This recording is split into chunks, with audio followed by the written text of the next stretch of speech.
you for checking out the Sportsline Podcast here on CHCH and Parrot TV. I'm Bubba O'Neil. Well, as we like to say in these parts, I've said it before and I'll say it again. If you can make it in Steeltown, you can make it anywhere on the world stage. Today, yet another one of our team's officials, executives, and athletes that deserves to be celebrated. When I think of outstanding athletes from Hamilton, there are a select group that come to mind for me. In this fella's case, he's been as successful on the field as he was on the field. From the Master Marauders to the CFL, where he raised that great cup with the Hamilton Tiger Cats, 1999. After retirement, Mike Morreale became the Director of Marketing for the CFL Players Association and later served as the Big Prez. But in his role as the CEO and Commissioner of the Canadian Elite Basketball League, well, folks, that's where this story has an outstanding run, along with a very surprising end. Let's bring him in, number 18.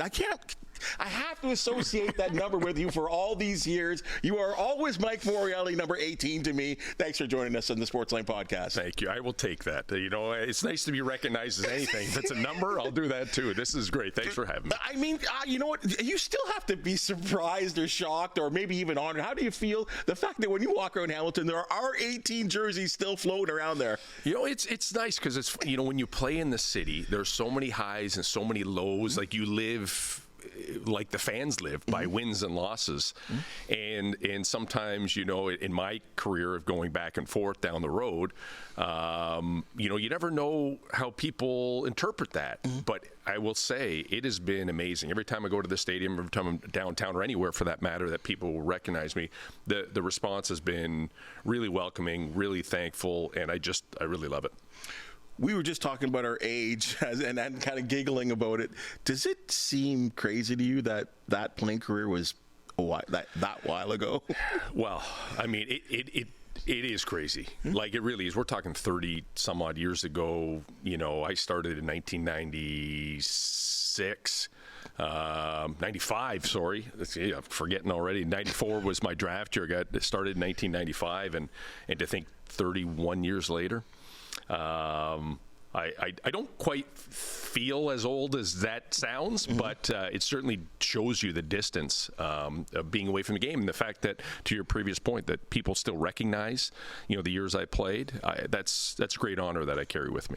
And the great thing is that you're still having some sort of ties still with the organization, the Hamilton Tiger Cats. I know you and your boy 42, Rob Hitchcock, and that podcast. I don't even know if it's a podcast. I don't know what it is. It's a conversation between two numbskulls. But it's great, though. You guys have so much fun mixing sort of what's going on with the Ticats now to what's going on with the Ticats back in your day. You bring in old guys, and sometimes it can be really hilarious. Oh, yeah. And then there's sometimes I'm clueless because I'm like, these guys got some inside. They're howling, but it's a real inside joke that I wish I knew. It's a fun part. Well, I will say that affiliation with the Cats has been really special for me. You know, when you first stopped playing, when Hitch and I were kind of, you know, forced retirement, let's call it, years ago. It's so long ago now. Those first couple of years, it's hard to deal with that mentally. But now I welcome that as just part of the journey. Like that's the business of sport, and being on, you know, multiple sides of sport. You don't look at that with negativity. You look at that with positivity. So I really enjoy my time back around the stadium. I was there more than I ever was last year to see games live, and it feels good. Now I wouldn't mind them maybe getting the Grey Cup ring and, you know, not having to be the last one to do it. At one point that was cool. It's no longer cool to be like, you know, win 20 some odd years ago.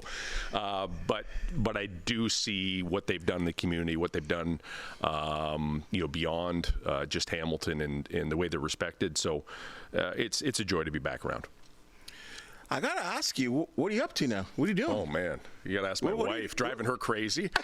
And, you know, I'm in this really interesting phase. So I stepped down mid-October, which is 4 months now. It flew by, I guess, in some respects, and some it's dragged on, you know, way too long.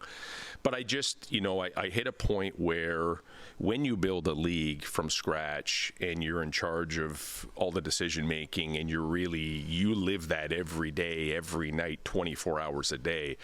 And, you know, the last 2 or 3 years were really fun.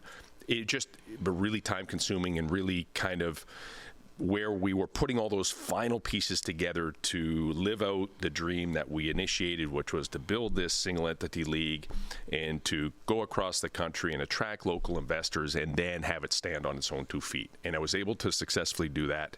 And now it's my time to let someone else do it and for, the league to grow how it grows from here. But Mike, this was your baby. Like, this was your baby. Like, you came in there on the front foot. The beginning of this all. Like, this wasn't another job for you, right? And you were with an ownership group that, from what I saw, gave you the keys. Yes. Based on your experience and, you being a professional athlete. I never went anywhere and didn't talk to an athlete that didn't respect what you were doing, at least in this league, saying that this is a place to be. So, do you miss it? Like, or do you feel just satisfied with what you did? Why did you do this? Yeah, there's a lot of those questions. I am completely satisfied. I am very thankful that I had the opportunity, and very thankful to the people that I worked with and alongside that allowed me, and the ownership initially, specifically Richard Petco, who gave me the keys to the car and let me build this crazy thing that nobody thought would happen and work. And those first 5 years of just 100% build mode got us to the point where allowed us to go to phase 2 and attract all these other investors. And those other investors have ideas and opinions and all that kind of stuff too. And now it's their time to work that out and to take it from there. But I look at the CEBL as, if that didn't exist going forward, that would leave a gaping hole in the basketball ecosystem in this country. And what the CEBL was able to accomplish in the 8 years that we were in existence and continue was phenomenal. So I'm incredibly proud of it. I do miss it, of course. I miss the people. I miss all of it. But it was built with a players first mentality. So when the players were and always are the heartbeat of any sports team or sports league, and they need to be treated right, and they bought in. They bought in. They drank the Kool-Aid, and here we are today. And this is great because you played the role as a athlete in your career as well too. So I can throw this question to you. When I talk to athletes, from a media perspective, and it's like, okay, well, why is it time for retirement? It's like, well, I've done everything I think I can do. My body can't take it anymore. I want to see my family more. There's just so many reasons why athletes retire. What was the emphasis of this all? Because there obviously must have been something going on in your mind that we're saying, time to get off the train. Yeah, I just think, it was, to my previous point, it was guns a-blazing all day, every day. And at some point, it's not sustainable. Like, just from a mental point of view, from a family point of view. And I wasn't getting pressure at all from my family to slow down. They loved it. And they knew, and the expectations were, Dad's not going to be around for 4 months of the summer. And I'm just used to it. I never had a summer when I played football either. So I don't know what I don't miss. Right. And then the off season, we're just as busy traveling around and growing and finding new investors and selling and expanding, and all those types of things are changing the way we do things. And I think, as there's more seats at the table and as there's more ideas, and you rely on other people to come up with other plans. And I felt at that time that I served my purpose. I got this league started with great help from others, certainly not alone. And I got to the point where I can legitimately walk away and it can stand on its own 2 feet. And I think that made me feel good about my decision. So now that you've had so much experience in the business world, would you consider yourself a builder? And because, as you well know, in business, there are builders and there are Mr. Fix-It people that jump in and out of situations. Would you consider yourself that? Without sounding, I don't want to sound arrogant. I just know my strengths. I'm a builder. I'm a creator. I'm a visionary. And I'm a leader, and I'm a leader because of what I learned playing professional football and in those experiences. So I like to put myself in positions that I can be I can make other people uber successful, and I just kind of join the fray and help people really achieve what they can. And I see lots of opportunity in the sports and entertainment space to continue to build and create and be a visionary. So I'm not looking to slow down. I'm looking for the next really good opportunity, whether I inherit it, create it, try to find it. That's all part of, I guess, phase 2 of it feels like phase 100 of what I've lived, over the course of my career. I feel like I've lived 1,000 lives, and I love it. I really do look forward to whatever comes next. So you're not retired? I'm not retired. No, there's no way. I just can't do it. I just got too much juice in the tank, but I do look for the next opportunity that leads to retirement. Like if I get another 8-year run in me with some other cool thing, after that I'm gone. Okay. Like, you know what I mean? I know what it takes to get there, but I also know I got way too much juice in the tank, and there's lots of things that have come across my desk, and the point I find myself in is I'm a bit timid because I know how much, if I'm passionate about something, I'm going all in. 100%. So like this, like what you just did. Like what I just did. Right. Okay. So if that an opportunity that gets the creative juices flowing like the CEBL did, I'm in 100%. And there's other things that have come across that they're almost there, but they just aren't there yet. And they require me to either look at things differently, just be patient. So I've taken the approach that 2026 for me is going to be a year to just sit back, work on myself and things that I can get better at, and to really observe what's going on in this space. And again, sports and entertainment would be the wheelhouse I would love to be in, but I'm not going to limit myself to that. And do I like a 9-to-5 job? I don't know. I haven't had one for a long time. So part of me sometimes says, hey, I'd love to hang up the coat at 5 and see you later, close the door, and nobody bugs me. That exists anymore. That does not exist anymore, and I'm not sure I can handle it either. Okay, well, let's look at the Canadian Elite Basketball League. What would be your proudest moment of what in your time there? And I'm sure there were plenty many. But there's many. Yeah. There's the now the more mature Mike that looks back and looks at the people that were all part of it, that helped create it, that I'm proud of what they did and what they're going to do, because they're all 20-year-old kids when I met them that are now late 20s or early 30s. So their future is huge and bright and exciting. So I'm very proud of that. I'm very proud of the Canadiana. I'm very proud of the fact that we were able to create something from scratch, and in a sport that I didn't come from, but certainly looked at as, here's an opportunity to create this brand new platform for a whole range of people that have never had access to platforms like this to showcase themselves and grow and develop. So that, from a basketball point of view, seeing guys go to the NBA or the G League or represent Team Canada, and to create this or be part of this ecosystem that aligns basketball in this country, that's really cool. And to really cater to communities from coast to coast, and to watch fans enter into an arena that 5, 6, 8 years ago there was no basketball, and to see 10,000 plus fans is pretty exciting. So I sleep well at night knowing that we got to this point, and now I'm just seeing what's next. Part of being a good businessman or being good at anything, I think, is being the timing. And when I think about where you landed in this span of your career in the Canadian Elite Basketball League, you hit the Canadian sweet spot for basketball. You really, the timing could not have been better.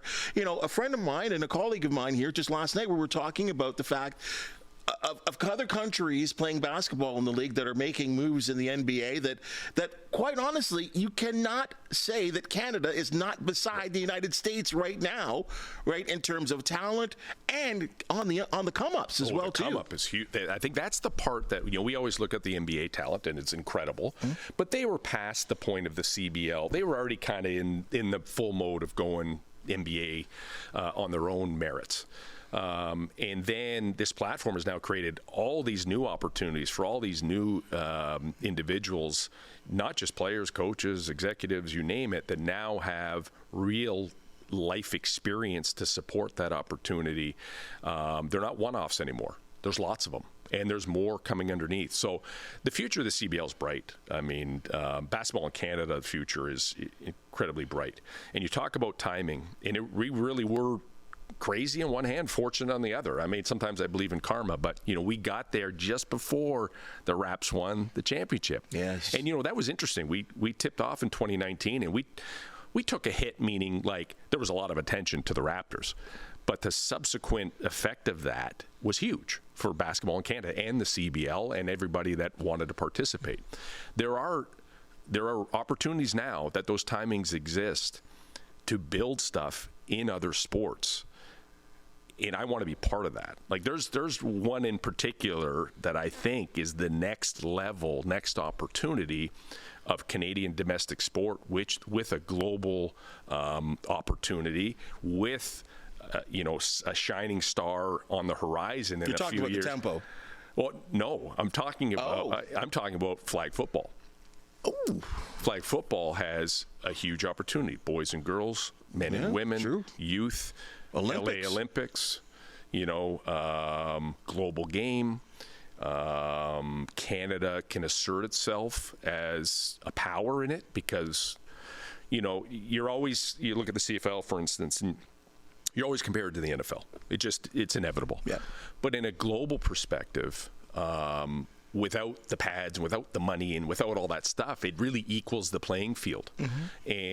And I think, Canada can be an early adopter of that and really be a leader in that space. The NFL, of course, will have their NFL flag, and they've done a good job, and they've recently, I saw, invested about $32 million into their flag program that will launch in time for the Olympics. So all those tailwinds are really important. That's just one sport. There are others that are maybe not so mainstream outside of football that, again, you're looking at content and the youth, and sports has changed, right? It still is, certainly in Canada, a ticket buying country because of just the breadth of the country and how it works, and the broadcast media and how they interact with sport. But sport is digital currency. Like there's a lot of opportunities with content and distribution, not just limited to Canada. The great thing about the CEBL is that it got better at all of those things in terms of reach, in terms of recognition by the media. I still don't think it's where it needs to be, but it's getting there. It's certainly better than day one. What about the other side of the coin? Maybe something about the CEBL or maybe a day that was maybe not a great day for you guys that you'll probably never forget.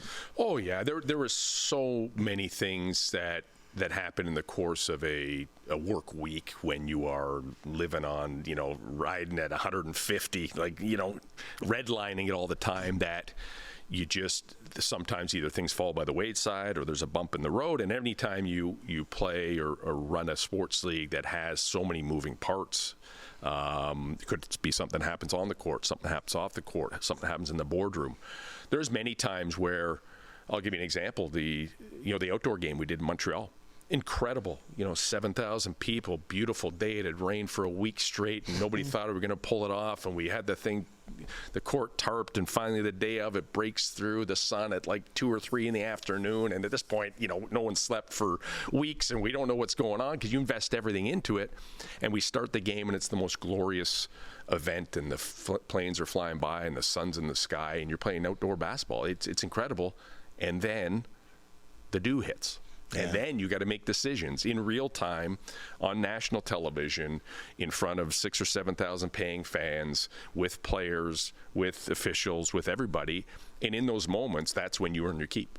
And that's when, being a commissioner, you're the final decision maker. You're going to decide about everything. So those are very stressful moments, but they test you, and you learn from them. And I have no regrets. Every decision, bad, good, or otherwise, was made with the purpose of where we end up getting to. You're a guy that I would always say is very Hamilton proud. You wear that on your sleeve. You're one of those guys. We bring up a Shea Gilgeous-Alexander, a guy that says, "I am from Hamilton. I'm not from Toronto. I'm from Hamilton." And even though you did play for the right, you play, but you do represent Hamilton. And I think everyone that's watching this or listening to this would understand and agree with that. I must ask you this. Why didn't the Hamilton Honey Badgers work? I think there was a few reasons. I think at the time, the venue configuration, getting to the arena, perhaps maybe not enough work done in the basketball community. You think you do a lot, but in hindsight, you look back and you look what other teams have done. And I think maybe some local support, because the teams were good. The entertainment was good. When you got into the venue, it was a great environment. We had to configure it in such a way that it made sense. And my hope was, and there were people that told me, don't you dare go to Hamilton. Don't put a team in Hamilton because it's tough sledding for multitude of reasons. But to me, to your point, I'm like, yeah, if I'm building a league, there's going to be a team in Hamilton. And the only thing that really stopped us from continuing was all the issues around the new arena and having to relocate and not having any relocating options locally and moving to Brampton. And, I think never say never on the Hamilton market. I think that if done again, it could be done incredibly well. I think the dynamic has changed. That you would certainly leverage Shea, and not take advantage of, like work in concert with. I think if that's something he would be interested. He's now tied to the venue. Tied into the venue now. So there are, I think, really good connective tissue now that didn't exist before that have really elevated, and the CEBL's come a long way. So all those things put together, not every market takes off. Our Guelph market was doing well, but it was limited in its growth, so we had to pivot. And then, moving to Brampton wasn't exactly like our golden ticket. We had to work in there, and you're still having to work there too because it's still somewhat new. And I think, a team in Hamilton with a local owner is a big deal. I think with boots on the ground, with faces in the crowd that are local and connected, that would be, a different way to make it work for sure. I got it. I'm still shocked, Mike, that it didn't. I went to probably 4 or 5 games that I can remember just off the top of my head and sat courtside and watched this and watched the athletes. Now, we will never debate the quality of the games. In fact, every one of those games that I went to were close games, which, and of course with the Elam sort of ending, I think they always just naturally kind of are entertaining at the end and keep you in your seat. But outside of that, I'm surprised you said the basketball community, because I've always thought that the basketball community here in Hamilton might be better than anywhere. And I'm talking about Transway. I'm talking about Mac. Look at what Mohawk have all of a sudden turned into in terms of basketball. I mean, the Foxcrofts, and I'm not blaming anyone, but I just thought basketball was a slam dunk, quite honestly to say, here in Hamilton. And I think, there's no blame placed on the basketball people. I think maybe it was underestimated how much work you need to do to get in front of those people and to tell them, no, this is for real. And this is what we're doing. This is how we want to integrate you. And this is how you're part of this local organization. And I think what happens when you're first starting to, I know what happens when you're starting to initiate a league and you have 6, different cities that you've committed to. Everything's, and you're all in this one entity working towards the common goal. Things do get missed early. And sometimes you can go back and patch them up. In the case of Hamilton, we just didn't have the runway to do that. And I think we learned, in our second and third year, we need to do this differently. We need to do this differently. And we started to get more of that traction. But with any sports team, you can't take your foot off the gas for a minute.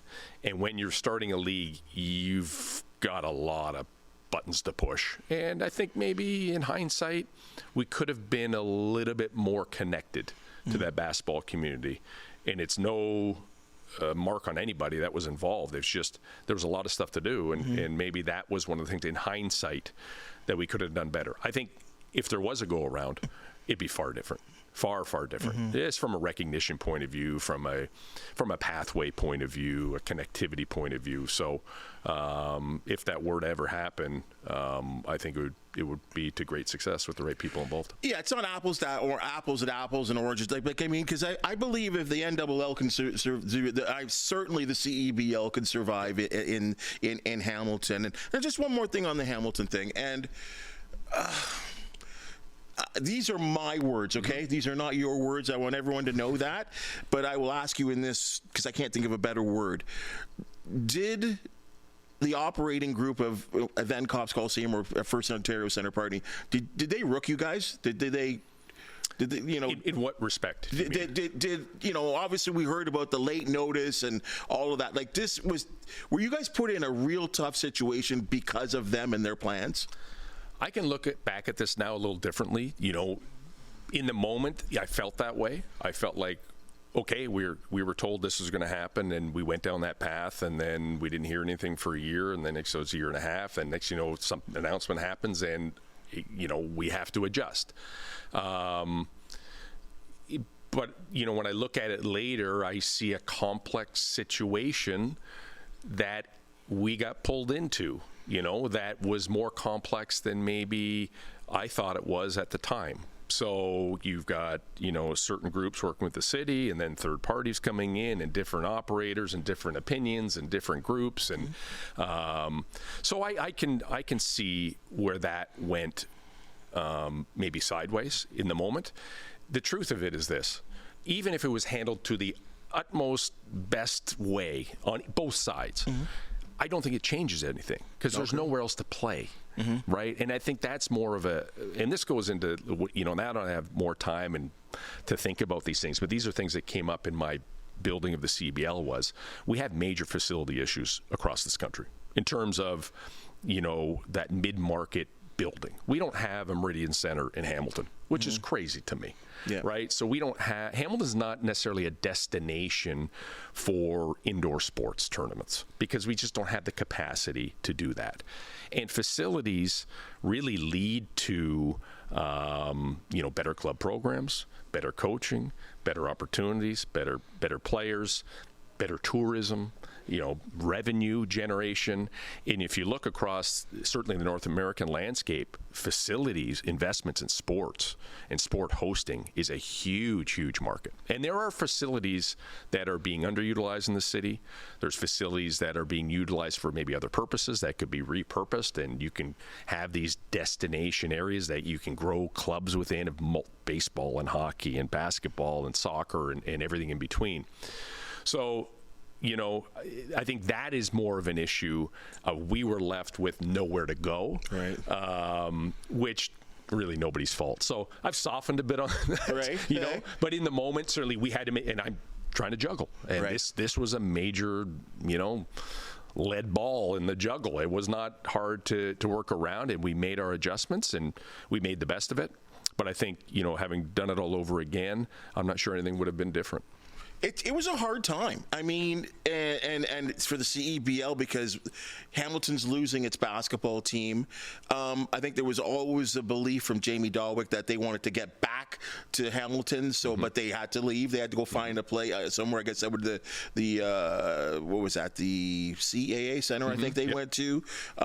They went there, and we ended up losing our Bulldogs team, and I don't know if Michael Anlau will ever get over that situation. You know him well. You mean that was not a situation that he feels very sorry. I mean, sorrow, or he just wasn't a happy guy. And then the team goes to Brantford, and they're doing well right now, but still there's no OHL team here. So big hole in Hamilton, the Hamilton sports market, and it just all happened so quickly. So good to see that we're on the rebound somewhat with this new building, and there's rumors of a hockey team coming, and maybe from the ECHL, the Islanders franchise that's kind of getting out there right now. So I guess we can start all over again. So yeah, I think it would be great to see a CEBL franchise back in Hamilton. I want to see basketball at that level. I do. And you were a great supporter of it, and you know the talent level. You saw it firsthand, and Hamilton deserves that. There's no doubt about it. It's a big market. It now has a facility that can certainly take care of that in a professional way. And I think maybe that stuff will all sort itself out over time. But, there's that. God, sport is such a connector. It's such a community driver. It's just it really is the heartbeat of kind of a community. So I hope that comes back. Now, we obviously want you back in the sports and business world, and I know you've kind of been open and honest, and I really appreciate the fact that your honesty, and you've talked about, there could be sports opportunities, there may be, straight up business opportunities. I can't not see you doing in sports. I mean, I don't want you selling airplanes again. I'd like to fly in them.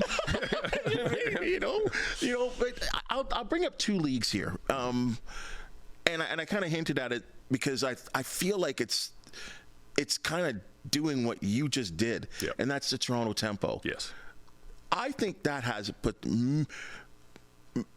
not even major potential. I think it's going to explode. I think so too. There's a couple.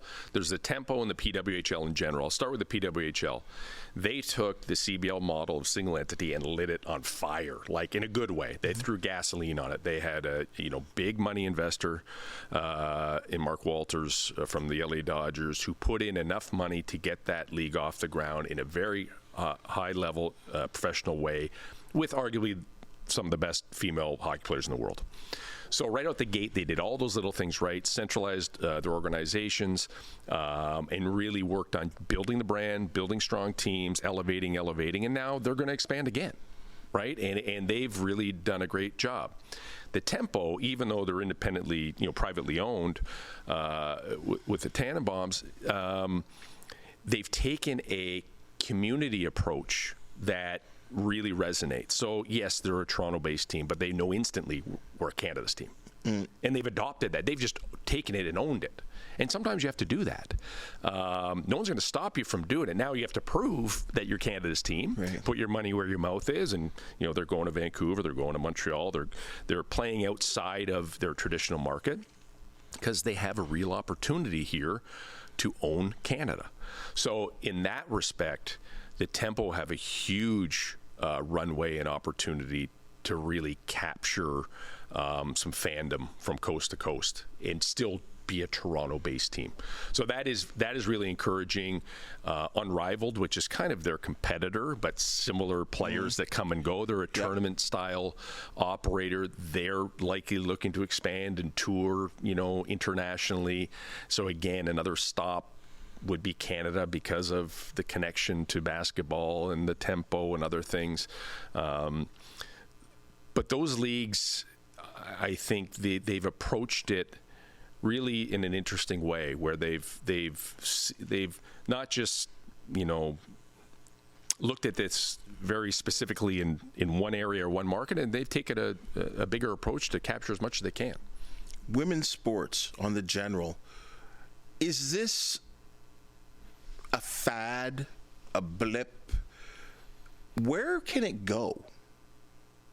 It can continue to grow. I would think there were lots of people initially, let's be blatantly honest, because I heard it, that said this isn't going to last. It's just not going to last. It's who wants to watch women's sports. Well, I think that excuse is far gone. In many cases, women's sports are the drivers of a lot of sports activity. They're the adopters of doing things differently and being disruptive, which is always a cool place to be in sport. And let's face it, there are lots of young girls that are playing sports with aspirations to be pros. So what's stopping them from doing it? I was the same kid. I was a boy having those dreams. I was able to do it. What's stopping a girl from doing it? I'm a dad to two girls.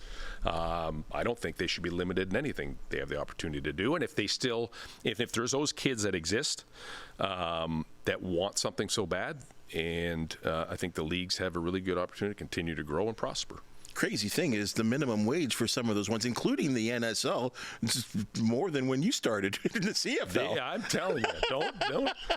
You better believe it. You better believe it. I know what, and most people know because it's common knowledge that these are substantial salary caps for these leagues. So this is not just hey, you're going to work part-time and also play sports. No, this is a dedicated yourself 12 months a year to professional sports, and you're paid like it. So That's really encouraging. And obviously the revenue needs to keep pace because it's a business at the end of the day. But there are sponsors lining up to be a part of that because there's a new audience and there's a new message and there's a new reason for investing in women's sport. You've been so generous with your time. I really appreciate this. I'll end this on one more here. I'm going to take it full circle, all the way back there, Mike.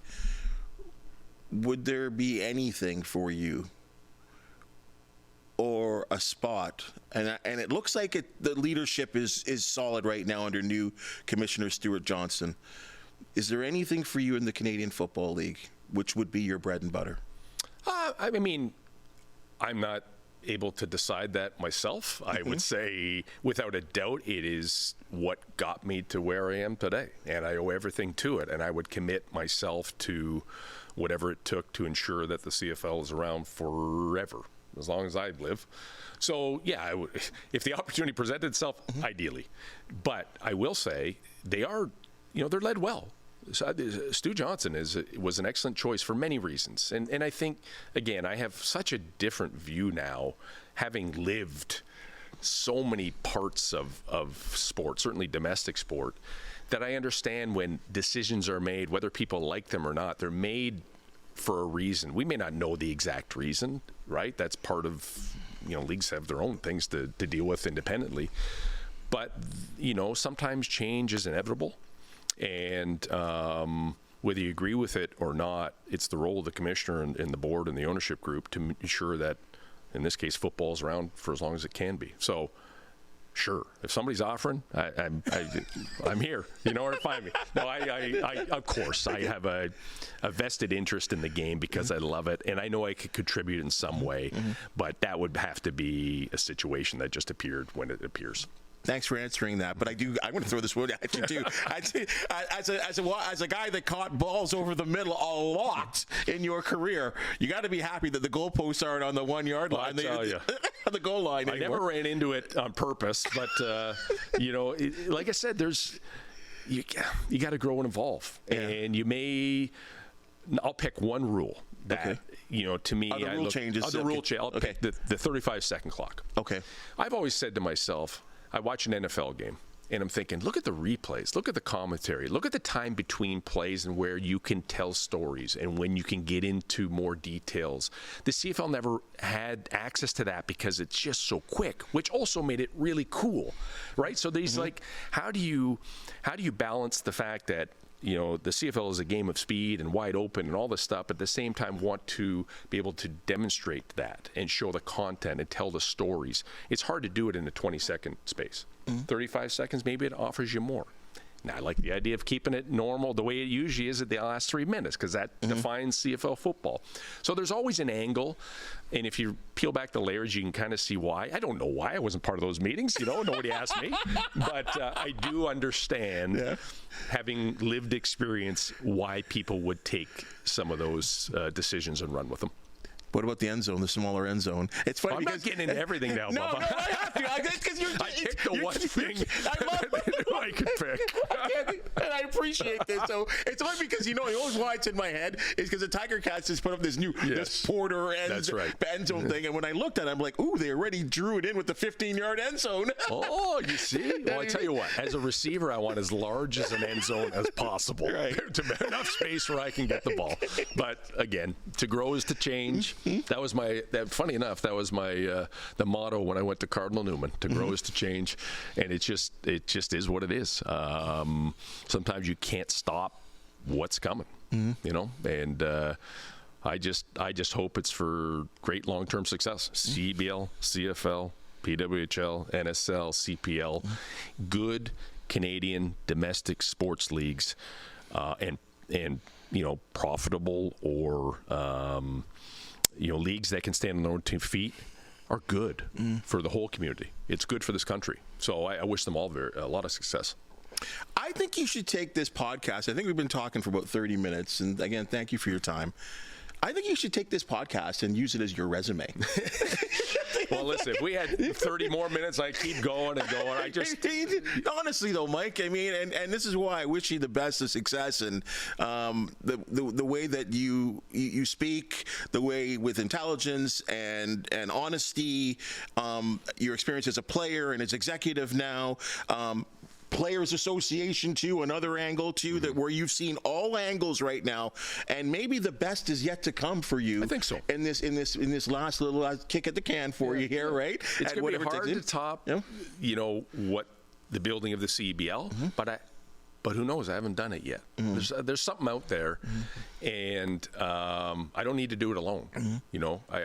There's people that have ideas. Reach out to me, find me. Let's talk about it. I want to make myself available to people to share what I've learned. Because there's been very good people that did that to me. Ron Foxcroft was one of them. Ron Foxcroft's a mentor of mine that when I call, and I call every so often, he's there to answer or to pat on the back or an idea or a suggestion, and I'm not sure he knows how much that meant to me, but he's always the guy I call because we're, and I'm going to pass that down to whoever that is, or pass it up or sideways, or whoever wants to hear from it. So either way, thank you for having me out. This got me out of the house, got me dressed. I took a shower, shaved, and I'm really happy to be here. Well, I'll be honest, when it all went down in October when you stepped down, I figured you probably needed some space to marinate a little bit.